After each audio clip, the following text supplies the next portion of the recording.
Good afternoon, everybody, and welcome to the United Soccer Coaches Convention here in Philadelphia. Delighted to be able to bring you another absolute treat, being joined today by Leeds United's head coach, Mr. Jesse Marsh. So, Jesse, thank you as ever for sharing your time with everybody, and welcome back to the convention. Thank you for being here. Thanks, Tom. First, I'm disappointed that I can't be there in person. I've been to a lot of the coaches conventions over the years. I've presented sometimes. I've sat in on different things. So it's always better if we're there live, and then we can have a real interaction. But hopefully we'll use this time to be effective and useful for everyone there. So thanks for tuning in.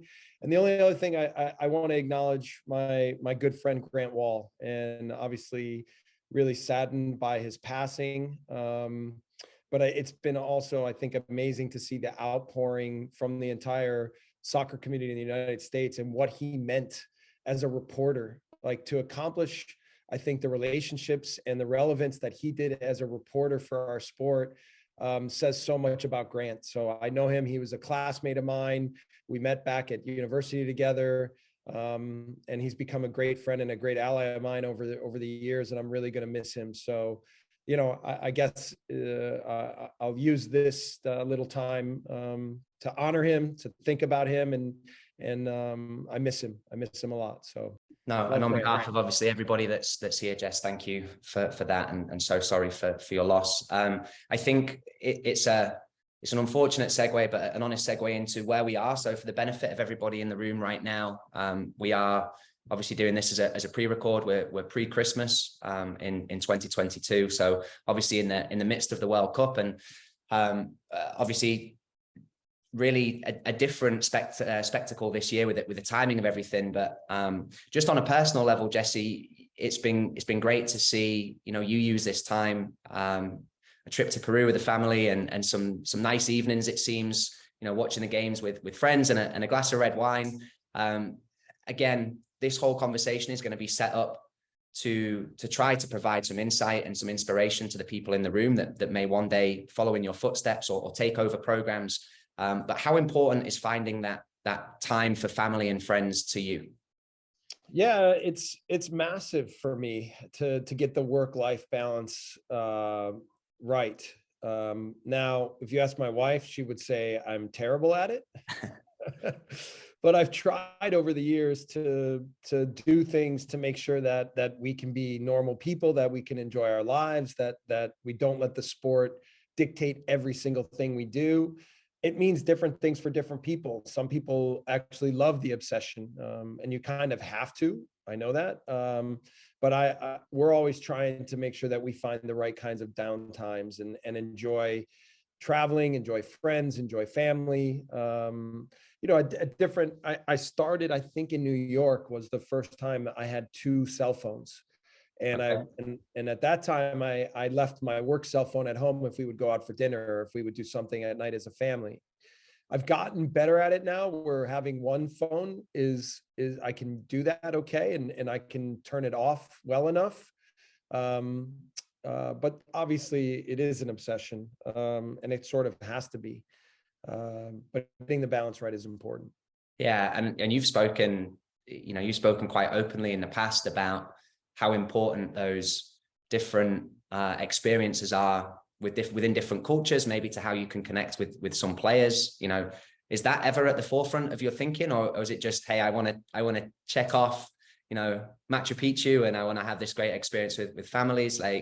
Yeah, I think it's a little bit of everything. I was even Brendan Aronson just got back from the World Cup, and I was talking to him about that experience, and he was like, it was just amazing, Yeah. And I mean, of course, he was disappointed that they didn't go further. He was disappointed that he didn't get to play 90 minutes every game. But yeah. But I think he's mature enough to understand that it was a big moment in his life, and how to add it to who he is, right? That's the important thing, is how to grow with every experience, and whether it's a personal or professional experience, whatever, that it becomes more of who you are, and it helps you manage the world that you want to create. And so I don't think going to Machu Picchu is the same as playing in the World Cup. But nonetheless, yeah, I mean, I met a lot of people. I saw even how the Peruvians chose to cheer on the World Cup, even when they're not in it. Everyone there seemed to be a Messi fan. So it's interesting in South America, either, you're fans of Argentina or you're not, or you're fans of Brazil or you're not, or, but I think in this moment, Messi, everybody's hoping for Messi to do well. For sure. Well, listen, again, thank you so much for spending the time with us. For the benefit of the audience, Dave Simeone, who is obviously the Director of Educational Programming for United Soccer Coaches, has kind of asked us to put this together with the focus on exploring Jesse's life now across the pond in the Premier League, but really with a focus on the transition into a new opportunity and a new job, a new role. So for people in the audience, whether one day you're taking over a club team, a high school team, a college program, or a pre-professional, professional pathway, the hope is that some of the insight that Jesse can provide will provide you with nuggets of information that you could take with you to benefit yourself and your coaching journey. So, Jesse, look, I think we'll start here. In the transition to Leeds United, it's no secret that you had some big shoes to fill, but you were coming in to fix things and to obviously save a team from relegation. So, what did that look like? How did that feel? And maybe more importantly, what was the plan going into day one? Yeah, so I knew that the team was stressed. And I knew that the team had physically and psychologically, emotionally, in every way had been tested and put to the brink. So, I quickly tried to analyze tactically what was going to be necessary, and then psychologically what was going to be necessary. And even though I had some ideas of psychologically what was important, what I realized when I first showed up on the first day was that when I looked at their faces, they were 10 times more stressed than I thought. And even when you see young people and you see real stress on their faces, you know that it's a dangerous situation that you're entering into. So I knew that I had to be clear. And my first messages had to be clear about the togetherness and the kind of team and the kind of commitment that it was going to require for us to get back on track. Yeah. I knew I had to be positive. I think that's always really important to have enthusiasm, to exude enthusiasm, to be positive, to show belief in yourself and help them understand that we will create belief through our process. And then the clarity of the tactics was really important. So the first meeting, I just talked to them about how we were going to be moving forward and what was going to be necessary, and that we had time. That was one of the main things I think that struck them is I said, guys, we have 12 matches left. We're not going to avoid relegation or sink ourselves in the next match. It's really going to be about over a 12-week process, really committing in every way to how I'm going to try to transition this. And even them hearing that, I think relieved a lot of the pressure that they were feeling at the moment to get everything right at that time. And then the next meeting was a video meeting the next day where I used some things that they had already been doing well. And then I used some things with teams that I had coached to show what we will need to do for going forward and what principles and what tactics will be necessary if we want to be successful. I created a slow vocabulary list. So I started with 13 vocabulary words.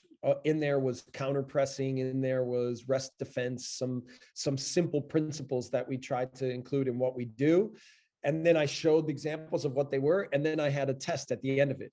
And I said, okay, what is rest defense? And then I called on like this, Liam Cooper, our center back, and he had to go, it's this and that and this. I said, okay, what is counter pressing and what is making the last step? And so all these things, and they kind of, they were very alert and they were on their toes and they were excited about the challenge of trying to execute what we were going to create. Also, the first training session, we had a bunch of guys injured. So that was another thing, as I took over a team with massive injuries. Yep. And by the end of training, one of the coolest things was There was about 15 players on the sideline watching training, seeing exactly how we were going to train and how we were going to try to implement the principles that we had just talked about in the video. So, there was obviously, because of the situation, there was an eagerness to learn and to achieve. So yeah, obviously, every situation is different, but I think you have to have your finger on the pulse of what is most important in the initial moments to sort of guide it to get on track the way you want it to be done. And then the ability to communicate that effectively and clearly and help them execute, I think was really, really important. So immensely intentional, it sounds like, and obviously anyone who's had the pleasure of watching you work knows that your identity and the consistency with your message is always one of, a non-negotiable and something that's apparent in everything that you do. But did you miss anything? Was there anything, like, going back? Was there anything that caught you by surprise? I think the bigger challenge for me in that moment was not to give them too much. Okay. Right? More than missing things. Of course, I'm sure we missed things, but it was how to add things incrementally without overwhelming them. And I had a few players in the group that I could see that if it was starting to become a little bit too much for them, that it would be too much for the whole team. And so, they were kind of my litmus test of how they were grasping concepts. And if it was difficult for them, then I would say to my staff, okay, we need to pull back a little bit and stay simple with the things that we need to be concrete, and then really be careful about how to implement them. So obviously, again, the situation I was in was a little extreme. Yeah. But regardless, it's about, I know that as coaches, everything seems clear in our heads as to what we want it to look like, but it's always about how the message is received and how it can be implemented, not how it's delivered. And I think focusing on that clarity and that ability to communicate will often dictate how easily your players are able to execute. For sure. Do you think, the concept that you're kind of referencing there is scaffolding information, right? Or if you reference cognitive load theory and kind of a lot of the, the psychological or biopsychosocial approaches, is that something that is learned by feel for you? Is that something that you've kind of acquired over time, or is it also stuff that you're conscious about upskilling yourself and on your level of knowledge of how to interact, how do players learn, how to not overload and overwhelm? Like, can you share any light with that? Yeah, we did a lot. The often, along with those players, the litmus test was we would do a lot of video sessions. We would do some with the whole team, then we would do a lot with maybe just the midfield group or just the attacking group or the back line. And then in those smaller sessions, you can achieve more interaction. And I would ask more questions. Okay, what do we think? I would start with more obvious. What do we think here? And then what do we, and usually then they would go, okay, we should have done that. We should be here. We need to be focusing on that. And then I would implement more complex tactical concepts and then see if they could still come up with the right answers, and then try to provide them with the information to understand what was happening. And the best thing is if you can get real dialogue, real conversation back and forth from, amongst players, with us, and with teams that I've been with over a long time, you get that. Like even today, we had a video session with the back line and it was very interactive. And I've challenged them to give more in those situations. And I've had teams where there's been massive discussions within the group for 10, 15 minutes, but then at the end, it's my job to go, okay, really good thoughts there. And now here's how we're moving forward. Here are sort of our basic rules or principles or foundations of how we're going to address that moving forward. And the key is that there's engagement and there's an ability to express how they feel and what they see, but that everyone walks out of the room understanding this is how we do it. So yeah, I mean, that was a big way, was the small group exercises, the small group video sessions, even then, and then going to the pitch and implementing it step by step, where it can be, understood at an easier, smaller scale, and then it can be expanded so they can execute at a bigger scale. Yeah, no, it's fascinating. And I'm curious, you've obviously referenced some of the principles that are foundational to you, in terms of, counter pressing, or things that were central to the Red Bull ideology that obviously you've spent a large portion of your coaching career within. I've had the privilege of seeing you work firsthand and explain other things like the Leadership Council that maybe 10 years ago in a Premier League locker room might not have been present, or, the KPIs that you're referencing, or the language that you are using that is you, and it's your belief. But, how was all of that absorbed and integrated? And did the players, were there any challenges with it? It is quite unique if you've never come across some of the terminology before. Like, how did you deal with that integration? Well, I think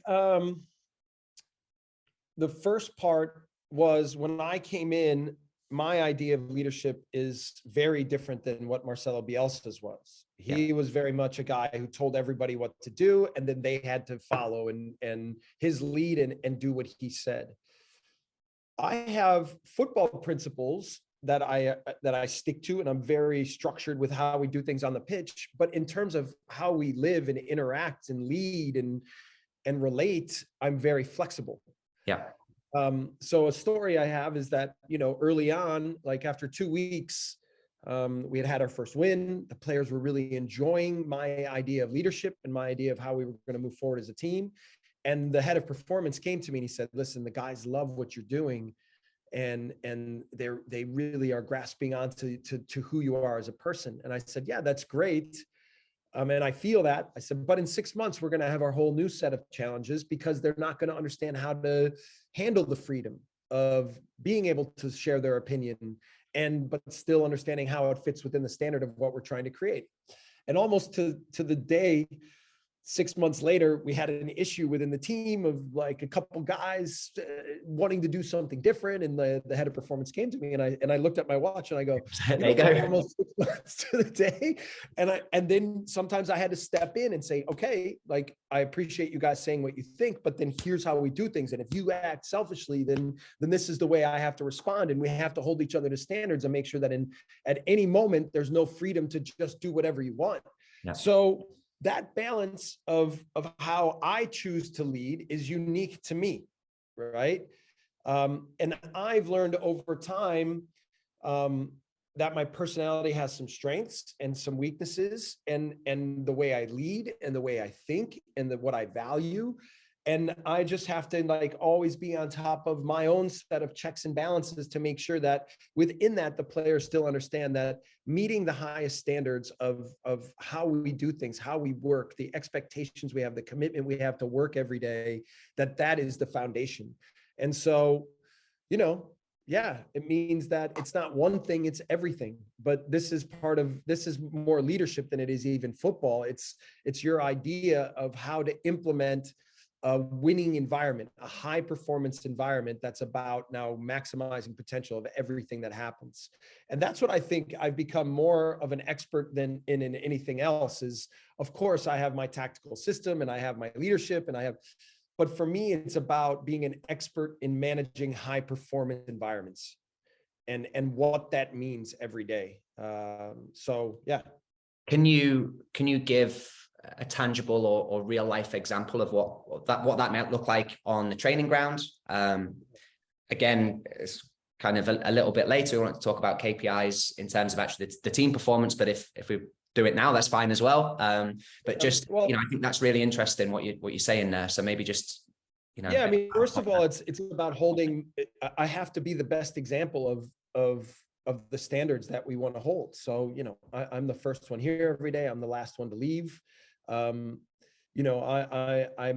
make sure that we're prepared, that our staff is clean, that our staff is strong, that our roles are clear, that we execute our preparation, everything from what training is to what match plans are to how we handle halftime, to how we handle substitutions, like just trying to organize everything we do every day so that the cleanliness, the clarity, the communication, the execution from what we do and what I do is at the highest level. And then the players automatically understand, oh, this is the way we work, right? This is what we value. This is what's important. And then to make sure that when we train, I'm not the type of manager that stands on the sideline and just kind of watches what happens. I'm on top of driving the energy of what we do with everything we do. And that means that, again, we hold each other to very high standards. And that, I often, one of the reasons for the leadership council is I hold our best players and our captain and our leaders to the highest standard of everything we do. And if they meet those standards and exceed them, then nobody else has any room to do anything other than that. And so that means that the relationship that I have with the senior players has to be strong enough where I can be really, really tough on them. I can be really strong with them. I can be very clear with them and honest with them. And they respond in a way where they understand that it's a respectful thing, but it's about holding each other to standards. I ask often for them to do that in return with me. Now, here in England, they are very uncomfortable with talking to the manager or criticizing the manager or being open in that way. I'm challenging him more. I always say I have to be careful how much I challenge them to challenge me. Like, for example, I told my wife that years ago, and now she hasn't stopped challenging me. I'm sure.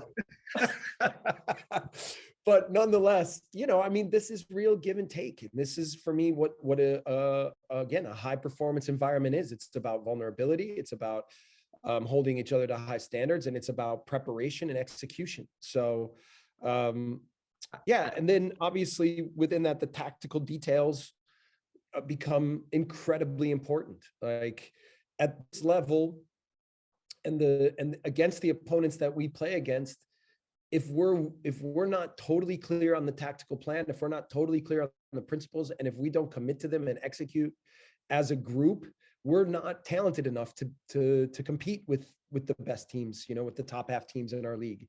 So we have to make sure that we are cleaner, we are able to execute at a higher level than the opponent. That's the only way we have a chance. And you've seen that when we do that, we can actually be quite good.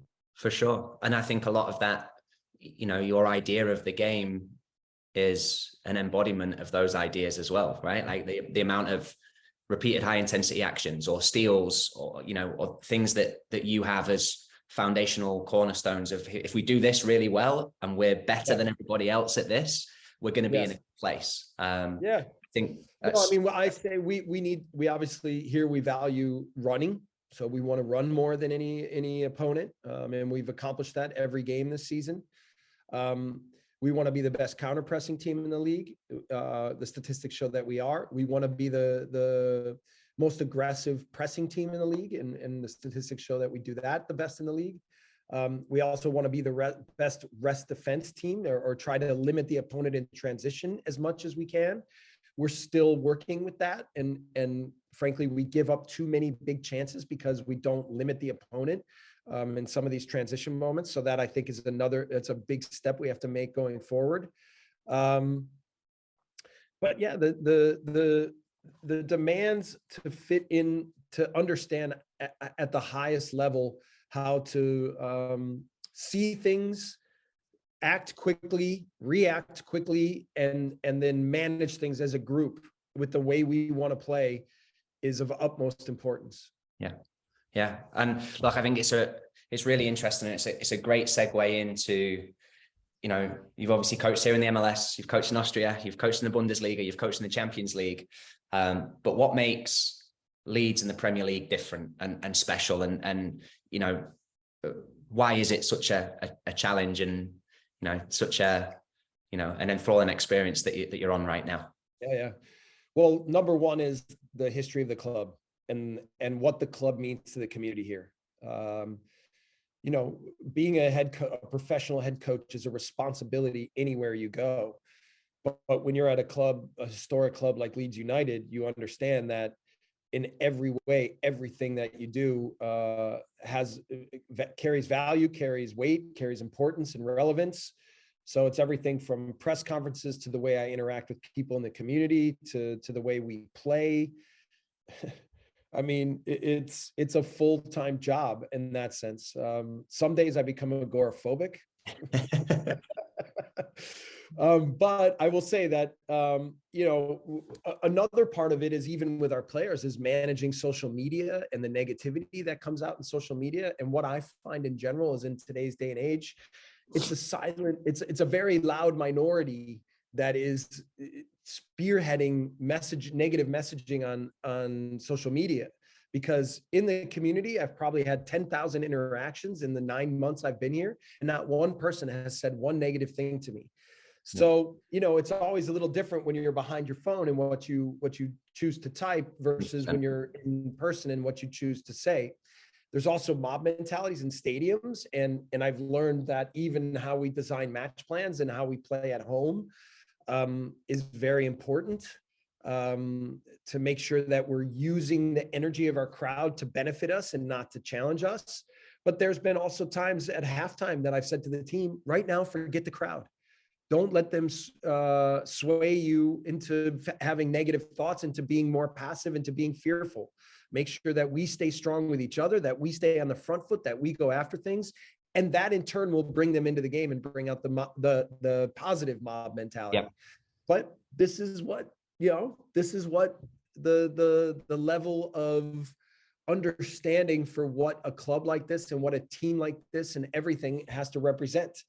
So, I like these challenges. I like being responsible for such a situation, and I wouldn't be here if I didn't. And just like I want our players to be fearless, I have to in turn behave the same way. And so whether it's the match plans we create when we're playing against the best teams in our league, and in that sense, the best teams in the world, or whether it's the way that I handle interactions with the fans or the media, it's important to be strong and to believe in yourself and to believe in what you're doing. I guess that, that part can't ever change. Yeah, absolutely. What about the consistent challenge that the Premier League presents to you? How is this different than previous experiences, whether it's level of individuals or collectives, whether it's, like you say, that just simply the pressure on performance and the money that's thrown around? Like, kind of, what have you been surprised by the most? Yeah, you're right about all those things. Yeah, tough. First, the ability to focus on the things that you can control and the things that matter the most to your team's performance. That's paramount. So even when things are flying around, you have to really be disciplined to guide your energies to things that matter. And it's important for the players to understand that too. Yeah, you're absolutely right. The media attention, the global attention on the league and on our team is different.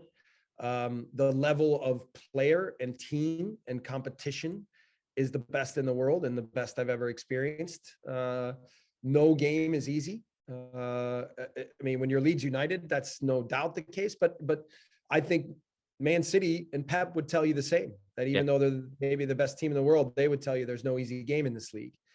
And so, that's why everything we do has to be done at a high level. That's why the preparation has to be so clear and strong. That's why the attention to detail in every area needs to be, not perfect, but it has to be pretty damn close.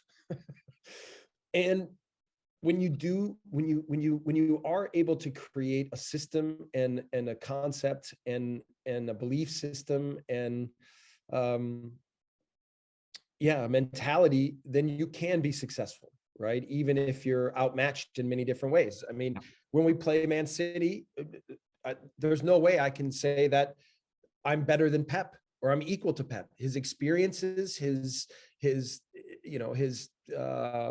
successes, I'll never match in my career, in my life. And then when you add to that his team and his players against our team and our players, we're completely outmatched on that day. or, you know, if it's Klopp and if it's Liverpool or whatever. But I still believe that if we are strong and stick to the things that we know make us good, that we can still on the day be better. And we've shown that. So, but that's always the challenge, you know, but it also is about Brentford. It's about Brighton. It's about, you know, at everywhere you turn, you know, when I look at the schedule, sometimes I'm like, when the schedule came out, I looked through the whole schedule and I was like, and I kept sort of scrolling through, like, when are the easy games? Yeah, right. Can I have a little break? Yeah. Yeah, but you know, I mean, this is what it is, but it demands the best out of you. And that's the part I appreciate. Like I can't have bad days. I have to be sharp all the time. I have to be clear. And that's the only way to give ourselves a chance. How have you countered the variations in tactical approaches that are present in the Premier League now? I think it's one of, you know, when you talk in coaching circles and look at, you know, the influence of managers from the continent and people with different backgrounds and different ideas and approaches towards the game, every game is different, right? There's you know, with all the environmental factors that you reference as well, it's very unlikely that you're going to face two of the same really ever in the season. Like, how has that affected or influenced, you know, any of the preparation or adjustments that you make, or just the challenge to you as a coach of trying to combat different systems and find different weaknesses in opposition? Like, it's kind of the fun part, right? About football as well, like the chess piece. So yeah, no, I mean, you know, the time I experienced that even more so was Champions League. Because when you're playing teams from different countries and good teams, and then also when you play them twice, right? Because then you see variations in the way that they do things, and you have to kind of be on your toes for having multiple match plans. I mean, that's one of the keys is now, you know, like for Chelsea, against Chelsea, for example, I knew that they would sometimes build in a 4, and I knew they would sometimes build in a 3, and then they would rotate what they do with their front players. And going into that match, we had 2 match plans against the ball and 2 match plans with the ball, and then how we handle transition in those moments. And to be fair, the players executed sort of, and then we actually, and as the game went on, they became flexible, and then we created flexibility, and we understood how to manage that within the game. And the reason we won that game is because tactically we managed the game.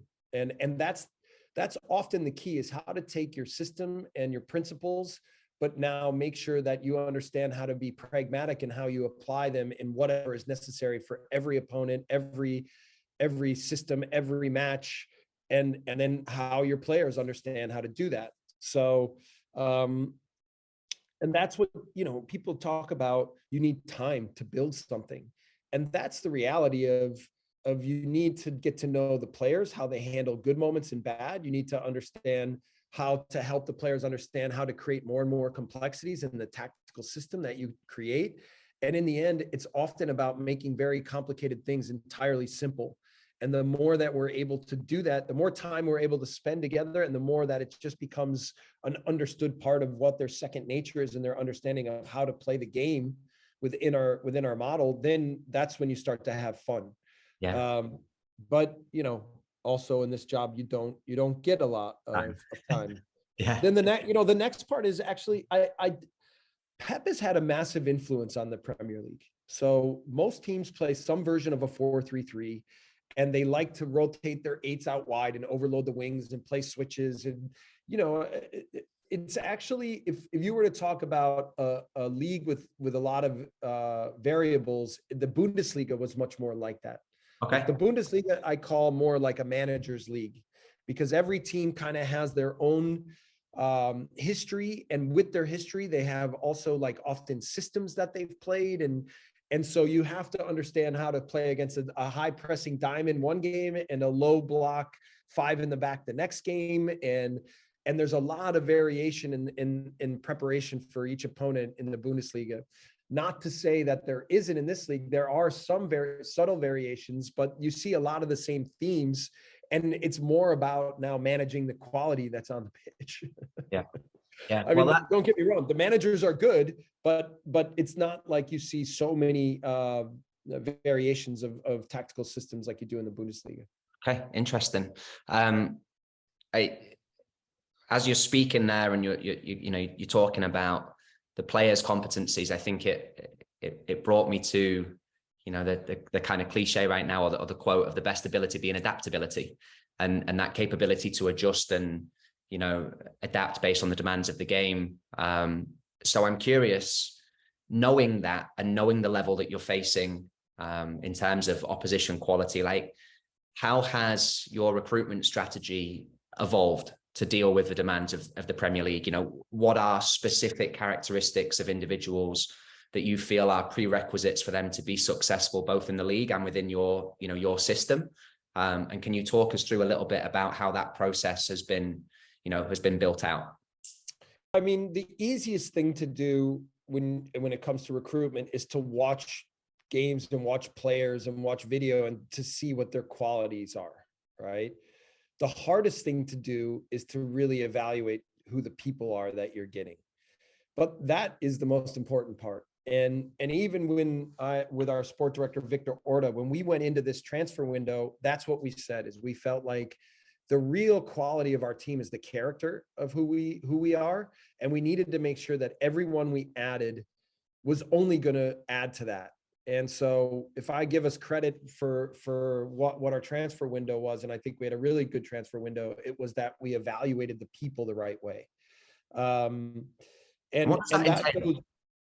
Well, I mean, it's about doing your homework. It's about sitting with them. It's about using your instincts. It's about knowing what kind of questions to ask. It's about also getting to know their families and their how they relate and what their expectations are. So it requires more work. It requires more work, but it's important. And in there, by the way, is their intelligence, their tactical intelligence, their ability to think and adapt and grow within the game. And so obviously what did we do this time? Well, we went to the well with three guys that I already knew. And that was Tyler Adams, Brendan Aronson, and Rasmus Christensen. And then from there, we also went after people that we knew who knew people that had played in certain places. So a guy like Mark Roca, we were able to do a lot of easy homework because we knew people at Bayern Munich and we knew people at Espanyol where he'd been before, and we knew that he was an incredibly good person. Luis Sinisterra, so it's about having a network. It's about getting to know people. That's what you do realize once you get over here in Europe and you start to interact and you have games, whether it's in Champions League or in Austria or in Germany. And by the end of I'm in my 5th year here in Europe, and the amount of contacts and people that I've gotten to know and now your network and who knows who and how you're connected helps you understand how to navigate this world over here, because it's complex. And you kind of have to be an insider, which, by the way, it was really good that I came here as an assistant first, right? Because it gave me time to get my feet on the ground, to learn a new language, to learn a new culture, and to meet people and start to make connections, so that as I was moving forward, I would be able to use that the right way. But even in this window, with the work we're doing, we're really, I think, making sure that the people we bring in are the right people, and then we know that they have quality as players. So, but in the end, we're also about growing from within. So we can't go out and buy the best player in the world. We have to help create them. And the best way to do that is to find the uncovered, gems to be able to get them at a younger age, and then, to help groom them into what we want them to be. And obviously I have a lot of history with that, with Red Bull and what we've been able to accomplish at different places that we did that. But development and finding the right people for your project. Is that different than the football world that you were in as a player? You're obviously so big on culture and intentionality. Maybe as you're speaking there, the person and their characteristics ahead of the player and their characteristics. But is that an evolution that you think you're seeing? And would that be something that you would advise, the audience listening to, to really place a strong degree of prominence in? Yeah, I mean, listen, it's always, of course, you need the quality still, but I mean, it's about getting into the person. When I was a player, all I cared about was winning. So competitiveness, if a new player came to the team, I just wanted to know he was a competitor. And I wanted to make sure that when I was on the pitch that I had guys around me that were willing to do whatever it took. But as I became more in this role, I understood that creating a learning environment and creating an environment conducive to making mistakes and learning from them and adaptability is often more important than the pure winning. Now, we have a chart downstairs, and we chart when we have tournament days or when we have competition days, who wins and who's on top and who's on the bottom. So it's still, competitiveness is still a major factor in how you can be successful.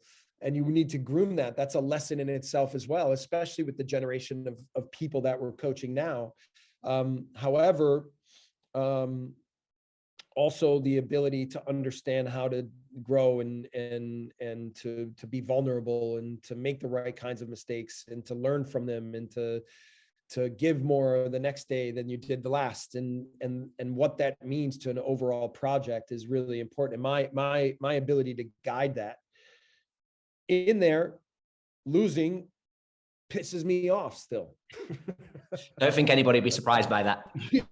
So but sticking, like, if you catch me in press conferences containing my frustration after we lose 4-3 to Tottenham, when we're better on the day and we should win, containing my frustration at that moment in my life is the hardest thing for me to do.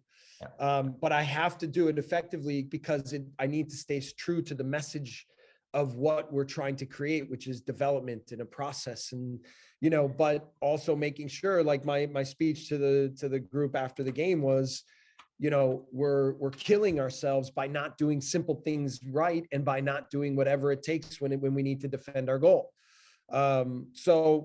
It's always about having a process, but also having your finger on the pulse of what's happening at any given moment within your group. Yeah. So talk to me then.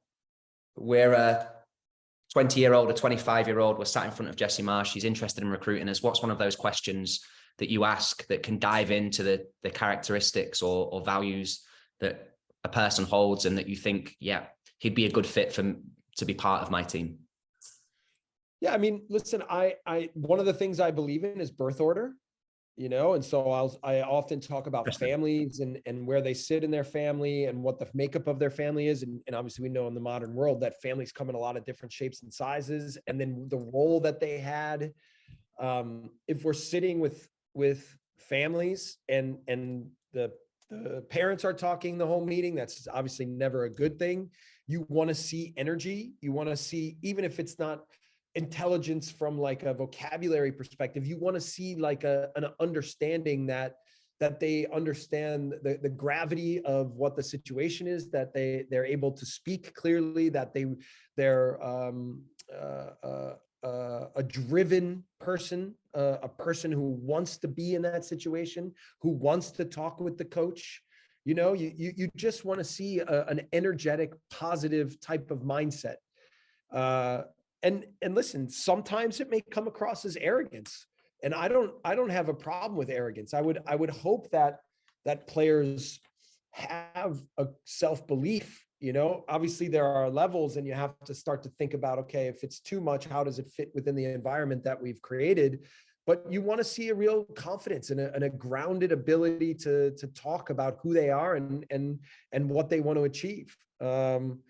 So, I've had a lot of these meetings, and at the end I can kind of walk away and go, yeah, that looks great, or we need to be careful there. Yeah. And is that the same for your staff? You've obviously inherited some staff, you've obviously recruited some staff, and not just your technical team, but obviously everybody everybody else that's behind the scenes at Leeds. Is that similar for you as the head of a program and building a staffing body as well? Well, the staff for me is really important. It's really important that the relationships you have with the staff and the foundation that you create as how you work and interact with each other is the example for what you want from your team. Yeah. So we have here a staff that's very open. I don't believe in hierarchy, so I try to knock all that crap out. Here, when I stepped foot into this office at Leeds United, the English way is to call you gaffer or sir, and to knock on your door, and to, there were senior staff members that had never been in the coach's office here in 3.5 years, right? So like my way is to knock all that out and then to start to have real discussions so that we can have real input as to what's important for the development of what we're trying to create. But there's obviously always an understanding that when I make decisions, we have to make them together. So yeah, the staff, I mean, how do you create realness and whatever you think is real? Like maybe you are more formal than me. And so maybe the way you interact with your staff is different than the way that I might do it. But in the end, I think you really have to get to the point where people are comfortable with saying what they think and providing other viewpoints to what's important, to what you're trying to achieve. And I find that if you allow them that room, especially with your staff, then when you make decisions, even if it's against what they might do, they still are committed to do what's best for the project under what my vision is. Because so they've been there. Yeah. And that's often the purpose of the leadership council. Yeah. Right. Is to give them room to say what they think. But then in the end, when I say we're doing it this way, they go, all right, we're in, let's go. So yeah, it's a strategy, it's a principle, or it's a way, it's a leadership principle, but it's also a strategy to make sure that everybody's on board with moving in the right direction. Yeah. Listen, it's fascinating insight, and again, deeply appreciate the candor and the depth that you're going into of it.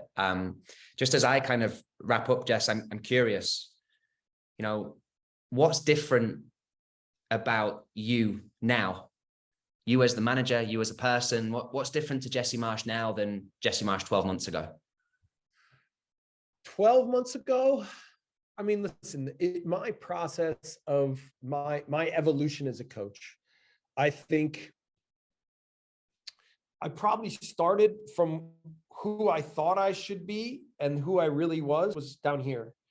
And then over time, I think that's crossed. And now I try to stay true to who I think I am and not worry about who I should be. Yeah. In there, of course, I want to learn from previous mistakes, previous successes. I've had a lot of interactions with, how I manage things above me, from, chairman, sport directors, managers, owners. And I've learned from those relationships and the healthy ones, the unhealthy ones, things that I did were good, things that I did that were not good. The same way with staff and the same way with players, right? And so I've tried to always add those experiences, good and bad, to think about how I would handle things the next time. And obviously not any 1-2 situations are exactly the same, and no two personalities and all these things are all a little bit different, but you use your experiences, I think, to modify what you are and who you want to be, so that you're getting out exactly what you want for yourself and for everybody around you. And that goes for tactical systems, that goes for halftime adjustments, substitution patterns, preparation. I mean, in every way, I'm trying to get better under the vision of what I think is necessary to be successful, to be a winner. So I wouldn't, 12 months ago, I think one of the things is I'm a better communicator in English than I am in German. So that's been helpful. I've learned that as flexible as I am at times, I still need to stay strong with the things that I believe in, really strong. and never waver with those things. And those are tactical and football principles, along with leadership ideas. But my unwavering desire to create an environment that's about people and about individuals and how it fits into a group, that part I try to never change. And I try to, even with the negativity of the perception of maybe what I am as an American here in England, or when the team isn't playing as well as we'd like, I want to always be positive, and I want to always find solutions, and I always want to move forward, and I always want to support the players, and I always want to create a strong environment that's about us. And I feel like as long as we do that, we will emerge successful. So that part is paramount for me. No, thank you. I guess just to piggyback off it, kind of closing question, as people in the audience might explore what's next and opportunities for themselves. I think the depth that you just spoke of, it's critical that you're allowed by Leeds United to be authentically you as well, right? And yeah, no, I know we spoke some time ago when you explained maybe their recruitment process and why you were a desired candidate. But what importance do you place on knowing the expectations of you and being upfront with the person that you are to a potential, new chairman, new sporting director, and what advice would you have for the coaches in whatever role that they may progress into around the same type of idea? Yeah, I mean, listen, I've lost more jobs than I've taken, for sure. And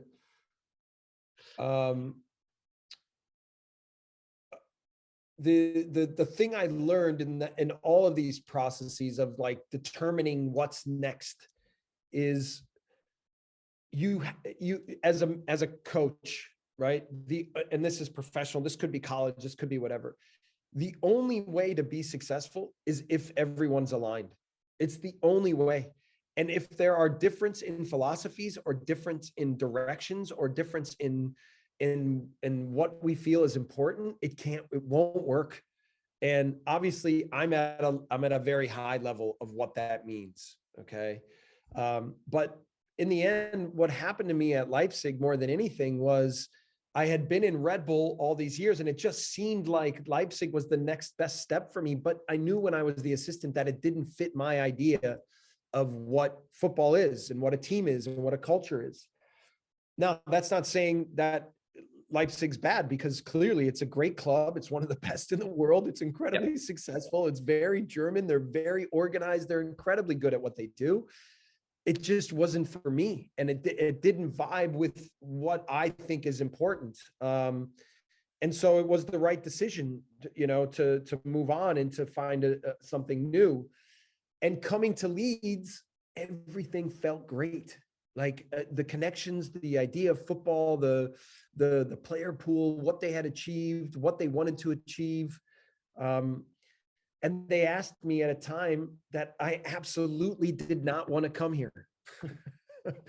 And my wife was the one who said to me, in fact, when they first called me and they said, "We need you now," I said, "No, sorry. I told you summer was the right time. And I don't want to enter into that situation now." And my wife said to me, "If you believe it's right, if you believe the people are right and the project is right, and the situation for you as a person and as a coach is the right thing to do, then it shouldn't matter if you're in the Premier League or in the Championship." And I kind of agreed with that. And so 24 hours after I thought about it and talked with my wife, I said, "All right, I'm in." And I even structured my contract in a way where I didn't care if I was in the Championship or I was in the Premier League. I was all in on Leeds United. I was all in on the people. I was all in on the project, and that's all that mattered. So I think that's what's important. I've learned that. And I knew that before I went to Leipzig, but I had to relearn it. And I had to learn how vital that is. And again, it's not bad about Leipzig. It's just that the match wasn't the right one. Whereas here, I feel like it is. And so it's a pleasure to come to work every day. It means that I can live my passion more. I can feel at home. I can be comfortable in my own skin. I can do the things that I think are right based on what I think is right for this group and not what is right for a million other things. And I can focus on the things that are important. So I would say to people that that's vital is in this life, but certainly in sport, is that you find the right fit and you find like-minded people and you're able to work on that level, on that frequency as much as possible.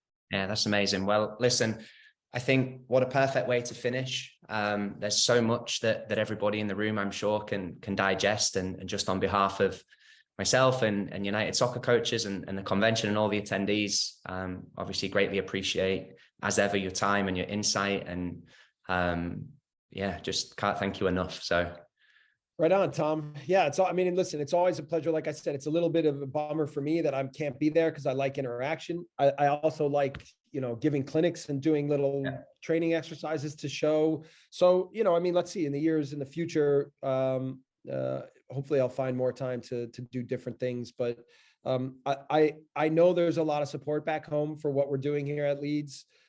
We appreciate it. We're hopeful to continue to build a big American fan base that we think can benefit the club moving forward, and certainly build a lot of passion and energy around what we're doing. So I thank everybody. We're doing everything we can here, and we appreciate your support. absolutely. Long may it continue, my friend. Thank you.